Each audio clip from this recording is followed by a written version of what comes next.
Hey, it's Kat, and I have a new card for you today. I'm going to be doing the Cape Cod card workshop, and so you will get a full directions with the bundle that you purchase. As this is kind of what I have here, showing you what's included and what you'll need as supplies, which makes it really easy as far as card making goes. And you can buy these kits on my site, but they're great because they will get you to make a bunch of cards at once. So it comes with the directions. And then it has the stamp and coordinating thin cuts. And so that's what I'll be using to make this. And so this is what this nice stamp set looks like. And this is a great beach theme card set. And you'll make about 12 different cards. And so you'll need 2 inks, particularly for the card I'm making, Periwinkle and Toffee. So what I'm going to start by doing is, I've already cut all my pieces, but now I'm going to start with the stamping. So I'm using the little foam sheet because it helps get a cleaner image when you're stamping. I'm applying the stamp onto my block and I'm seasoning it on the back of my hand or my arm. And the reason that you do this is it just kind of helps give the stamp ability to take up the ink better. You can also season your stamp by stamping several times on scrap piece of paper, but I like just using the oils from my skin just to kind of get it. So I'm just going to do this as the background using Periwinkle and giving a nice firm push, and it's a really neat kind of background, distressed looking background. Now I'm going to work on the sentiment, and again, since this is the first time I am using the stamp set, I'm going to go ahead and season it. This one's going to be stamped in black. You don't have to use the intense black, you could just use a regular black, but this is what I had on my desk. So I'm going to season it real quick, and then I'm going to stamp this over the previously stamped area. So the nice thing about the clear blocks and the clear acrylic stamps is that you can see through to know where you want to line up your stamp set. I'm going to use my chamois to clean off my stamp and then put it back onto the carrier sheet. So the next step we're going to do is I'm going to use the thin cuts and I'm going to cut out the shell shapes. Now, these are really cute. There is not a stamp that goes with it, but they are very detailed stamps, thin cuts.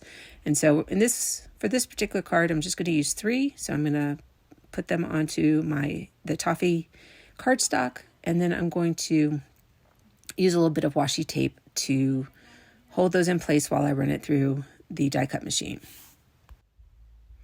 Okay, so I've run them through, and here's what they look like. And the way the technique they're kind of teaching you in this card workshop is to use the ink with a watercolor brush to kind of add some highlights to the cardstock. So you can kind of squeeze that ink pad together, and that will put some of the ink onto the top of that ink pad. And then you can just add a little bit of water and kind of apply it to where you want, and it just adds it's kind of like watercoloring.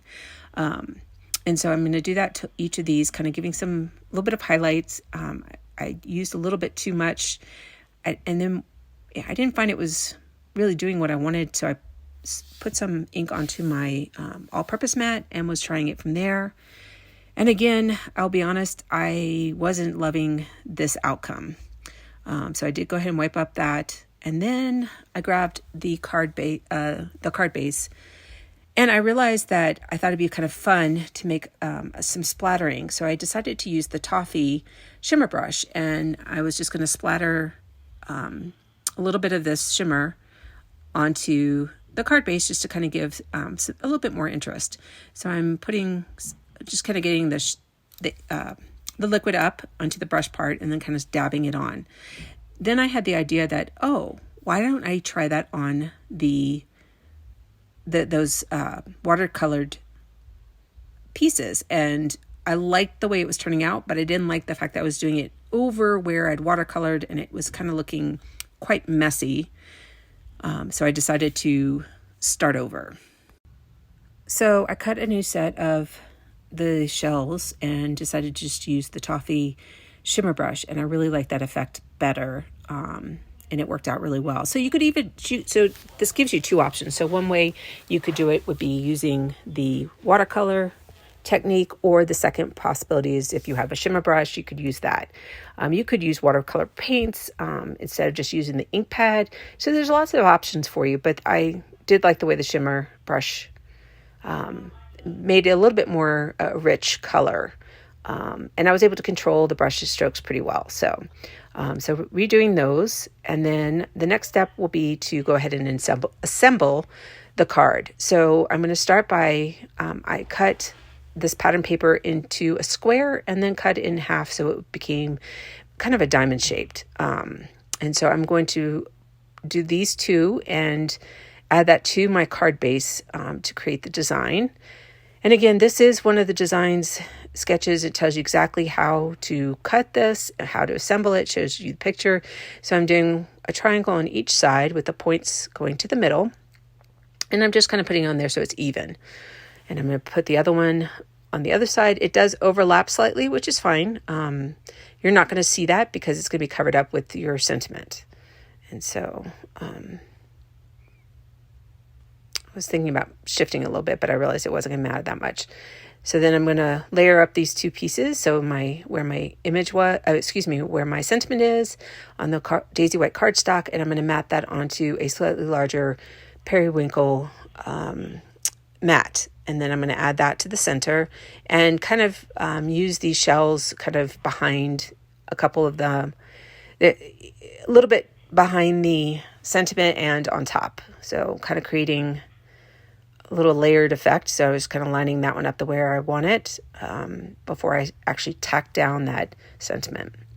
And for this, I am using the, instead of the tape runner, I am just using my glitter art glue because it made it, I feel like it's helpful because if I need to shift something, it dries pretty quickly, but the same token is it gives me the opportunity to move it right when I put it down if I don't like exactly where I have it positioned.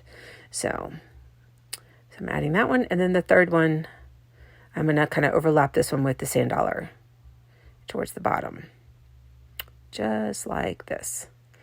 And then you can add, I'm going to add some of these, I actually have a little bit of the zip strip, sorry, not a zip tie, just to add a little detail at the top here.